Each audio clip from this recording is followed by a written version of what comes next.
Kita bahas ketegangan antara Amerika Serikat dengan Iran bersama pakar strategi alumni US Air War College bersama TNI Purnawirawan Agung Sasongko Jati. Selamat sore Pak Agung. Semoga sehat Selamat selalu. sore. Ya Pak Agung, Selamat kita sore. mengetahui bahwa Amerika Serikat melalui Donald Trump memberi tenggang 1 bulan terkait dengan program denuklirisasi dan Donald Trump tadi menyebutkan telah berkuar tentang operasi Midnight Hammer yang terjadi pada Juni 2025 terkait dengan salah satu objek vital nuklirnya di Iran. Lalu seperti apa sebenarnya porsi dari Donald Trump dan memberikan ultimatum ini terhadap Iran? Apakah serangan ini juga akan terjadi? Terima kasih. Jadi memang sebaiknya kita melihat tidak dibatasi dengan Donald Trump, tapi bagaimana hubungan antara Amerika dan Iran. Ketegangan antara kedua negara ini memang sekarang agak meningkat, memunculkan spekulasi di publik, di masyarakat internasional tentang kemungkinan perang. Ya. Namun jika kita melihatnya dari sudut pandang geopolitik, ya, bahwa situasinya tidak sesederhana itu. Oke. Kenapa? Karena ketegangan Amerika Serikat dan Iran ini adalah dinamika geopolitik paling kompleks dalam sistem internasional kontemporer saat ini. Konflik antara Amerika dan Iran ini berlangsung sudah lebih 4 dekade. Namun intensitasnya meningkat signifikan dalam 1 dekade terakhir. Kenapa?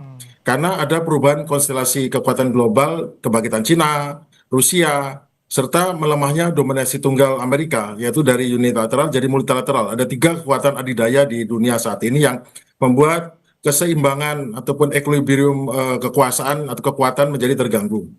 Dalam konteks ini, konflik Amerika dan Iran ini nggak bisa dilihat hanya sebagai perseteruan ideologis, agama, namun bagian dari dinamika struktural dalam sistem internasional yang anarki, yang tidak ada, tidak hierarkis tapi anarkis, di mana negara harus tergantung pada dirinya sendiri, karena atau pada persekutuan militer atau pada negara lain, tidak ada siapapun, tidak ada yang melindungi, jadi anarki ya.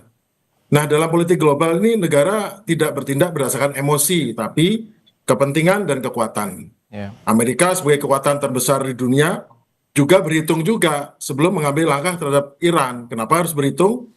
Karena perang dengan Iran tidak murah, satu, tidak akan singkat, dan berpotensi meluas ke seluruh Timur Tengah, di mana Iran memiliki jaringan sekutu dan kemampuan balasan yang membuat perang ini akan jadi sangat mahal.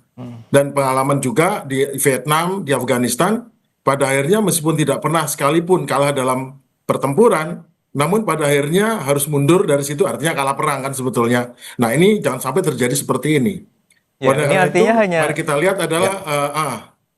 adalah tekanan maksimal, pengerahan Oke. kapal induk, latihan militer, dan pernyataan keras itu adalah tujuannya untuk menekan Iran tanpa harus berperang. Itu yang saya lihat.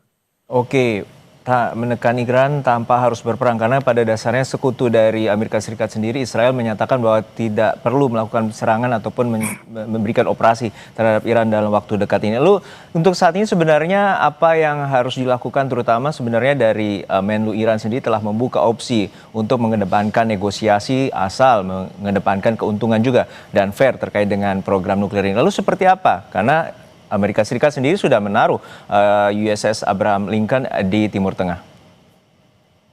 Negosiasi atau hubungan antar negara itu tidak hanya soal militer, tapi juga ada hubungan ekonomi, hubungan diplomasi, ya. Ya. Jadi konflik Amerika-Iran ini adalah manifestasi klasik daripada dinamika realisme di dunia. Tidak ada pihak yang benar-benar menginginkan perang terbuka, tapi keduanya, baik Iran dan Amerika, terus meningkatkan kekuatan untuk mengamankan kepentingan nasionalnya. Nah, bagi kita penting ini karena bisa berdampak langsung pada harga minyak, stabilitas ekonomi, keamanan kawasan. Jadi, meskipun retorika perang terdengar keras, peluang terjadinya perang masih kecil. Oke. Sekarang ini adalah adu strategi, bukan adu senjata secara langsung. Oke. Karena pelajaran utamanya adalah kekuatan militer harus kredibel, sanggup menyerang dan sanggup membalas. Dan kalau sudah dibalas, kita sanggup bertahan. Jadi itulah yang menjadi apa yang terjadi saat ini, yaitu Ya. strategi untuk bargaining, untuk tawar-menawar. Oke, equilibrium apa yang ingin dicapai oleh Donald Trump terutama terkait dengan Iran? Jadi Iran itu hanya salah satu tempat di mana negara-negara itu memiliki pengaruh. Sekarang kita udah tahu sejak tahun 2017 dari semacam kekuatan unipolar, kekuatan tunggal di dunia adidaya sendirian Amerika, sekarang sudah terpecah, ada adidaya kedua yaitu Cina dan adidaya ketiga adalah Rusia. Rusia. Nah, apa yang terjadi adalah masing-masing untuk memastikan ini wilayah yang dalam pengaruh saya, ini wilayah dalam pengaruh saya. Nah, saat ini Iran Oke, adalah jelas tidak di bawah Amerika. Venezuela di bawah Amerika, tapi belum tentu juga kan. Nah, gimana caranya Iran ini minimal tunduk ataupun patuh ataupun tidak terlalu membantu Cina? Karena kita tahu sebetulnya ini adalah proxy war daripada Amerika terhadap pesaingnya, yaitu China dan Rusia. Karena Rusia ingin mendapatkan jalur minyak ke Iran, bisa menjual apa namanya minyaknya lewat Iran, sedangkan China 30% daripada suplai minyak Cina dari Iran loh.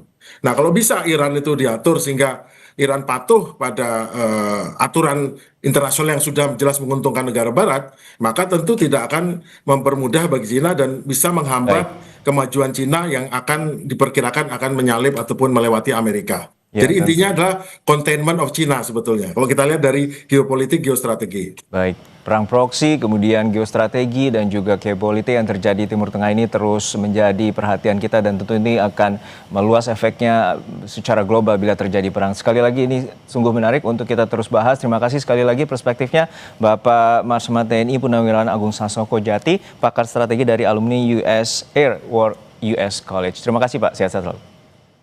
Terima kasih, selamat sore. Usai jeda.